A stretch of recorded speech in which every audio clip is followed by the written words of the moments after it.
I think there were some integral things that helped me clear it all 3 times, and that I would like to share with you. Firstly, limit your sources. This is a very basic funda which everybody talks about, but it's very difficult to live by it because content की कोई कमी नहीं है. Market में आप जाओ तो आपको हजारों टॉपिक्स, हजारों सोर्सेस से मिल जाते हैं. तो कंटेंट की कमी नहीं होती तो खुद को रोकना थोड़ा मुश्किल हो जाता है. लगता है ये भी पढ़ लो, ये भी पढ़ लो, but that is a huge disservice to yourself, because at the end of the day you cannot recall anything that you've read just once. And what's important here is to clear the exam, not just gain knowledge. So if you don't have any tangible memory of specific facts, then there's no point in reading this and that and whatever. So I think I followed very basic books, Lakshmikant for polity, Spectrum for modern history, NCERTs for geography, Mrunal for economy, Shankar for environment, and Nitin Singhania sir's book for art and culture. So these are very basic books. Even for current affairs, I followed Vision monthly compilations. So dynamic topics like international relations and science and tech were covered in that. But I would say that this is probably just 30% of your preparation.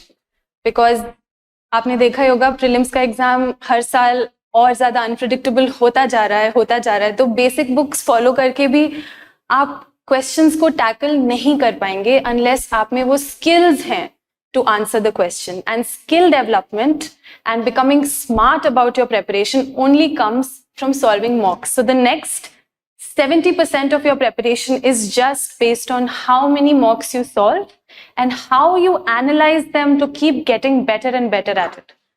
Improvement बहुत important है इसमें. मैंने जब पहला अपना mock दिया था तो I barely scored around maybe 20-23 marks score किए थे मैंने, और बिल्कुल सिंपल मॉक टेस्ट था वो. मैंने सोचा था मैंने तो लक्ष्मीकांत पढ़ लिए कितनी बार, तो पॉलिटी में तो स्कोर आना चाहिए, बट काफ़ी डिसहार्टन हुई थी मैं वो देख के.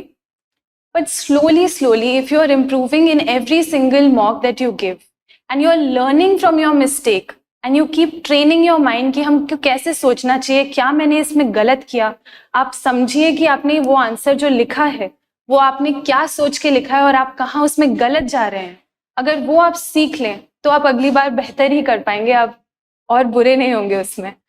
So mock tests, analysis, training your mind to be better every single time, that was the most key aspect of me being able to clear the prelims.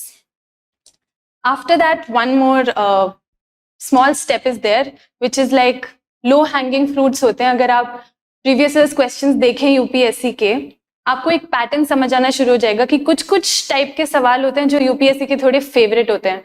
तो यू नो जैसे national parks, biosphere reserves, Ramsar site से आपके tips पे होनी चाहिए. उसमें से उसके बारे में सब कुछ, उसमें से कौन सी नदी जाती है, वो कौन से वेस्टर्न घाट में, ईस्टर्न घाट में, कौन से जानवर है उसमें, ये सारी छोटी छोटी बातों का अगर आप ध्यान रखेंगे तो आप बहुत आसानी से वो क्वेश्चन सॉल्व कर पाएंगे जो बहुत बार आता है यूपीएससी में. So you know national parks वगैरह हो गए, रिपोर्ट्स हो गई यूएन की, world economic forum, IMF, world bank, tribes हो गई, पीवीटीजीज, उनके लैंग्वेजेस क्या हैं, उनके फेस्टिवल्स क्या हैं, और भी बहुत कुछ. हिस्ट्री से अशोका काफ़ी फेवरेट टॉपिक रहा है, Indus valley civilisation, Buddhism, Jainism.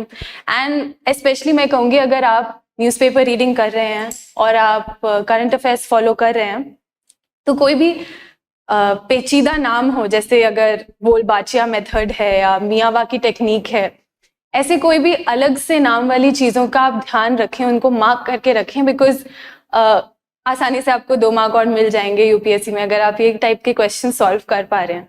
So I think prelims के लिए यही रहा मेरा. One is limit sources. Second is mocks, जो कि मैं बोलूँगी कि सबसे ज़्यादा इम्पॉर्टेंट है, और सिर्फ देना ही नहीं पर उसका एनालिसिस, आप कहाँ गलत जा रहे हैं, आपकी एक्यूरेसी क्या आ रही है, आप देख पा रहे हैं कि आपके सब्जेक्ट्स कौन से वीक हैं. सो एक फीडबैक लूप टाइप्स बन जाता है आपका. आप देख पाएंगे कि आप कहाँ गलत जा रहे हैं और आप उसको कैसे इम्प्रूव कर सकते हैं, तो अगली बार आप बेहतर अटेम्प्ट कर पाएंगे. Analysis and most importantly improvement.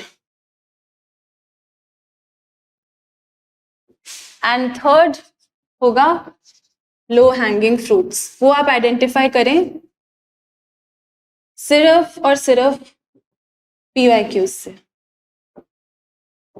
सो अगर ये 3 चीजें आप सॉर्ट कर लें तो आपके चांसेस टू क्लियर प्रीलिम्स काफ़ी हाई हो जाते हैं, बिकॉज ये बहुत ही अनप्रडिक्टेबल एग्जाम है. और चाहे आप जितनी भी पढ़ाई कर लें, आई थिंक आप 10-20 सवाल से ज़्यादा सिर्फ नॉलेज बेस पे पास नहीं कर सकते हैं. आपको वो स्किल्स आने ज़रूरी हैं जिससे आप आंसर सही से दे पाएंगे.